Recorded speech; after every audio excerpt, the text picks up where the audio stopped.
Eu declaro que a corrupção do Brasil, em nome de Jesus, está acabada agora. Eu determino a minha cura. Eu determino uma Ferrari na minha garagem agora. Isso é bíblico? De onde vêm esses ensinamentos que são pregados em boa parte das igrejas evangélicas? Isso é heresia, heresia! E eu vou tentar lhe mostrar isso hoje, mas antes, curta, eu decreto aqui, curta, comente, se inscreva, eu determino. Eu não determino nada, nem consigo determinar que você curta, então eu suplico, curta, comente, se inscreva e bora para mais um vídeo. Vamos lá, gente, eu quero mostrar que isso é uma heresia e ela é perigosa, e vou explicar no final por que é tão perigosa. Primeiro, qual é a origem desses negócios? Eu determino, eu declaro, eu decreto. O nome mais importante para divulgar essa heresia se chama Kenneth Reagan. Eu fiz um vídeo sobre ele aqui. Kenneth Reagan é um cara muito conhecido e difundiu aí o que é chamado de confissão positiva no mundo. Ele, eu acredito que seja o nome mais importante. Um dos livros dele, em que ele fala sobre isso, é o livro chamado O Poder do Nome de Jesus. Nesse livro, em que O Poder do Nome de Jesus, ele fala sobre como usar o nome de Jesus. E essa expressão aqui que eu acabei de falar não é por acaso. Como usar. Parece, quando você lê o texto, o livro dele, ele até fala, ó, não é como se fosse um amuleto, mas é como se fosse um amuleto, como se fosse uma palavra mágica, sabe? Mas enfim, ele crê que Jesus levou todas as enfermidades dos crentes, que crentes não ficam enfermos, o que a gente acredita que é um grande engano. Até Paulo tinha o dom de cura e falou para Timóteo, toma um vinhozinho aí para a sua enfermidade. Ou seja, mesmo Paulo tendo dom de cura, Timóteo recebeu um conselho de Paulo, toma um remedinho, ainda que seja natural, mas toma um remedinho. Mas enfim, ele crê, Kenneth Reagan, que crentes não ficam doentes, pegam aquela passagem de Isaías e interpretam de maneira incorreta, ele levou sobre si as nossas dores e dizem, tá vendo, não tem mais enfermidade. Mas tá bom, então por que tem crente que fica enfermo? Aí ele explica, o Kenneth Reagan, é porque eles não aprenderam a decretar a cura. E aí ele conta que ele teve a revelação um dia do poder do nome. E aí ele decretou a cura sobre seu irmão. E seu irmão foi curado. No livro ele diz que ele já estava orando por seu irmão há 15 anos, mas nada acontecera. Mas agora, com a revelação do poder do nome, o poder de decretar, aí ele foi curado. Nesse meio que se ensina essas loucuras aí, eles chegam a ensinar basicamente isso aqui, ó. Olha, você não tem que pedir para Jesus o que Jesus já deu, você tem que determinar. É por isso que você não recebeu nada ainda, porque você não está determinando. Uma das bases para este ensino, obviamente, eles interpretam de maneira incorreta, né? Mas enfim, uma das bases seria Hebreus 11, em que se declara que a fé é a certeza das coisas que se esperam e a convicção de fatos que você não vê. Tá vendo? A fé é certeza. Tiago também diz que quando a gente precisa de sabedoria, a gente tem que orar com fé, porque aquele que ora duvidando não vai receber nada de Deus. Fé é certeza. Aquele que diz ora com dúvida não recebe. E aí então o que eles dizem? Olha, quando você ora assim, Senhor, se for da tua vontade, me dê um emprego. Pronto! É por isso que você não está recebendo nada. Porque você está orando com dúvida, você está dizendo, Senhor, se for da tua vontade, você está com dúvida. Aí você não recebe, porque fé é certeza, você tem que orar. Eu decreto, eu determino este emprego. Ora, pelo amor de Deus, veja bem, orar, Senhor, se for da tua vontade, me dê esse emprego. Isso não é duvidar do poder de Deus ou da bondade de Deus, é simplesmente duvidar da vontade dele. Qual é a vontade dele? Como saber qual emprego ele quer dar para você? Tem alguma passagem bíblica dizendo isso? Tem qual versículo? Não tem. Isso não tem uma passagem bíblica sobre isso. Então, por exemplo, pense no leproso. Ele orou assim para Jesus, Senhor, se o Senhor quiser, o Senhor pode me curar. Jesus não considerou que o leproso ele estava duvidando, porque ele disse, se o Senhor quiser. Ele não considerou que o rapaz estava sendo incrédulo. E ele considerou que o rapaz teve fé, e Jesus o curou. Quer ver? Um exemplo disso na história no livro O Poder do Nome de Jesus, do Kenneth Reagan, ele disse o seguinte, que ele teve dor de cabeça durante 45 anos. Mas um dia, enquanto ele saía de um prédio, ele sentiu dor de cabeça. Mas aí ele começou a questionar, né? Que alguém poderia dizer, tá vendo? Você tem dor de cabeça. Você tem dor de cabeça. Você não creu que Deus levou todas as suas enfermidades? E aí ele retrucou que aquilo era o diabo. E aí ele usou o nome de Jesus. E ele disse assim, ó, em nome de Jesus, não tenho dor de cabeça. Em nome de Jesus, não vou ter dor de cabeça. Isso aqui não é fé. Isso aqui é confissão positiva. Né? Ou, sei lá, lei da atração. A lei da atração, a confissão positiva é a ideia de que você cria a realidade a partir das suas palavras. Quer ver um exemplo disso? É o livro O Segredo. Lá ele ensina isso. Você cria a realidade a partir do pensamento positivo, da declaração que você faz. Então, por exemplo, você sai de sua casa dizendo todos os semáforos estarão abertos. E todos os semáforos estarão abertos porque o universo, ele converge a seu favor quando você pensa as coisas corretamente, quando você pensa de maneira positiva. Então, isso aí seria a lei da atração. Você atrai coisas positivas quando você pensa de maneira positiva. Isso aí não tem nada a ver com fé, né? Isso aí é uma loucura. E o que o Kenneth Hagin ensina tem muito mais a ver com isso aqui, com lei da atração, do que com fé, com confissão positiva, do que com fé. Mas, pastor, a Bíblia não diz que a morte e a vida estão no poder da língua? Sim, isso é uma linguagem figurada para retratar que nós podemos destruir ou construir muitas coisas através do que falamos. Por exemplo, você fala uma besteira no seu emprego, você perde o emprego. Eu vi esses dias, o cara fez lá uma piadinha sobre cesta de Natal, né, de não receber nada. Perdeu o emprego. Tá vendo como que a palavra dele tem poder? A palavra dele matou o emprego dele. Então você diz uma palavra de esperança a alguém, você pode ajudar essa pessoa a não desistir. Como, por exemplo, eu lembro que eu fui fazer um teste uma vez no Vasco. E aí, teste de futebol. E eu cheguei lá e aí o meu primo Elton, lá de Ubatuba, um abraço pra ele, ele me falou, Rodrigo, vai lá, você dá conta, não sei o quê, babá. Eu falei, rapaz, é mesmo, vou arrebentar, e fui e joguei muito bem. Então, uma palavra de ânimo, claro que pode te gerar esperança, mas não muda a realidade. O fato é, eu tinha treinado bastante, acho que eu tinha um pouquinho de habilidade ali, a palavra dele me ajudou. Se talvez o outro chegasse e falasse, você não vai dar conta não.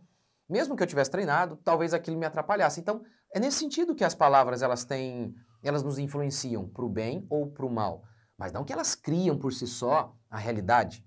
Eu sou rico, eu sou o Usain Bolt, eu sou como o Usain Bolt, eu sou melhor que o Usain Bolt. Mesmo que eu treine e treine demais e fique dizendo isso, e isso vai me fazer com que eu tenha aquela perna do cara, 3 metros de perna. Entendeu? Então não é isso. Então acreditar que ar em movimento tenha poder de criar a realidade, porque palavra é isso, é ar em movimento. O processo da fala se dá assim: o ar sai do seu pulmão, penetra na traqueia, passa pela laringe e se modifica ao passar pelas cordas vocais. E é esse ar em movimento que produz os sons. Então, que ímpios acreditem que ar em movimento tem o poder de alterar a realidade, beleza. Eles acreditam que de um peixe surgiu um dinossauro, eles acreditam que você tem um parentesco com a tia Chita. Agora, cristãos acreditando que o ar, a palavra por si só, tem poder de... Por exemplo, eles dizem, não diga para o seu menino, que menino arteiro, porque isso aí vai fazer com que ele seja arteiro. Não. Então faz o seguinte, se funcionar isso aí, fala assim, pro seu filho, você é o Cristiano Ronaldo, mesmo que ele seja perna de pau, você é o Cristiano Ronaldo. Vê se essa realidade vai ser criada. É claro, você fica dizendo, olha que menino arteiro. Ele fica ouvindo aquilo, olha, eles estão dizendo, é bonitinho, eu tô vendo que eles acham bonitinho que eu seja arteiro. Aí ele reproduz. Mas não é que a palavra por si só criou aquela realidade. A palavra tem todo o significado de uma atitude. E ele notou, eles gostam quando eu faço arte. Então eu vou ser um menino arteiro. Não sei no estado que vocês estão. Vocês conhecem essa expressão? É um bagunceirinho, né? É um bagunceiro. Mas a palavra em si só não cria a realidade. Soltou a palavra arteiro, pronto, entrou no menino. E aí ele foi lá e se tornou arteiro. Pelo amor de Deus, gente. Pelo amor de Deus. Não há poder nas suas palavras. Isso é loucura. Isso é confissão positiva, vem do mundo. Isso não é o que a Escritura ensina. Que ímpios acreditem nesses absurdos, mas crentes. E mais, né, também, como Kenneth Hagin, acreditando que a palavra de Jesus como se fosse um amuleto, né, um abre-te sésamo. Isso é loucura. Isso é loucura. Isso aí é só gente importando conceitos do mundo. Norman Vincent Peale foi outro cara que ajudou a divulgar, né, essas besteiras. Ele escreveu um livro chamado O Poder do Pensamento Positivo. Na página 34 do livro, ele diz exatamente assim, as palavras têm um profundo poder de sugestão e cura. E ele sugere o seguinte, nesse capítulo, fique repetindo a palavra tranquilidade, tranquilidade, tranquilidade, tranquilidade. E só de ficar repetindo, você entrará no estado de tranquilidade. Tá vendo? É como se as palavras criassem a realidade ou alterassem a realidade. É um absurdo isso. É um conceito pagão. Agora, o problema é que o Norman Vincent Peale, no seu livro, ele passa boa parte do livro chamando isso aqui de fé e relacionando tudo isso a Deus. Ou seja, ele faz o que os falsos pastores sempre fizeram, os falsos profetas. Ele pega algo lá no lixo do mundo, recicla com alguns termos evangélicos e vende no mercado gospel como se fosse algo totalmente cristão. É impressionante como que os coaches também são adeptos disso, né? Um exemplo, meu coach favorito, o Pablo Marçal. que ele ensina exatamente isso no capítulo 3 do seu livro Código do Milhão. O nome do capítulo é Realidade Imaginativa. E ele diz assim, ó, as únicas coisas reais são árvore, rios, pessoas e animais. O resto é fruto da realidade imaginativa. Ele continua. A verdade está naquilo que você escolhe acreditar. Esse é o segredo da realidade imaginativa. Então o que você acredita? Que você é o mais ferão do mundo? Então você é. Então é isso que é verdade. Você acredita nisso, então isso é verdade. Ele continua. Por isso, cuidado com o que você acredita. Não existe sua verdade ou minha verdade. Existe apenas a sua crença naquilo que pensa ser verdade. Tá vendo? Então para ele a verdade não é uma coisa objetiva. Não é uma coisa concreta. É aquilo que eu acredito. Se eu acredito que eu sou o fera, que eu arrebento com tudo, é isso mesmo. Se eu acredito que eu sou um nada, eu não sou nada. É óbvio que essas duas crenças aqui, elas influenciam o seu comportamento. Você acredita que você não é nada e às vezes você até é alguém, você se torna pior mesmo. Mas por si só, essas crenças não tornam você o cara mais esperto do mundo ou mais idiota do mundo. Apesar de influenciarem sim o seu comportamento. Mas a realidade ela é objetiva, concreta e absoluta. Ela não é o que eu acho. Eu acho que eu sou, então o que eu acho é a verdade. Não é por acaso, né, que muitos desses coaches, eles vêm de igrejas neopentecostais que foram influenciadas por Kenneth Hagin. Você baixa a capivara desses coaches aí, boa parte deles vieram dessas igrejas. Não é por acaso que você então vê na boca desses caras esses conceitos que são bem parecidos com o que Kenneth Hagin ensinou. Essa é a verdade. Os coaches aí, a boa parte deles tem a ver com Kenneth Hagin. Os coaches, porque os coaches hoje também falam de Deus, né? O coach, na realidade, ele é um novo... Lembra de antigamente? Tinha lá o palestrante de autoajuda, aí ele falava de pensamento positivo. E agora você tem o coach. Aí o coach, a palavra pensamento positivo ele tirou, aí coloca a palavra fé. Mas é a mesma coisa, tá? É a mesma coisa. Só que agora ele deu uma roupagem evangélica, colocou alguns versículozinhos ali, aí fica parecendo um negócio que é... Isso aqui é cristão, que dá mais credibilidade, né? Mas, enfim, se determinar alguma coisa funcionasse, se houvesse mesmo poder nas nossas palavras, primeiro, o Brasil nunca mais seria corrupto. Porque desde que eu me converti, o tanto de crente que determinava, e aí fazia, como é que é?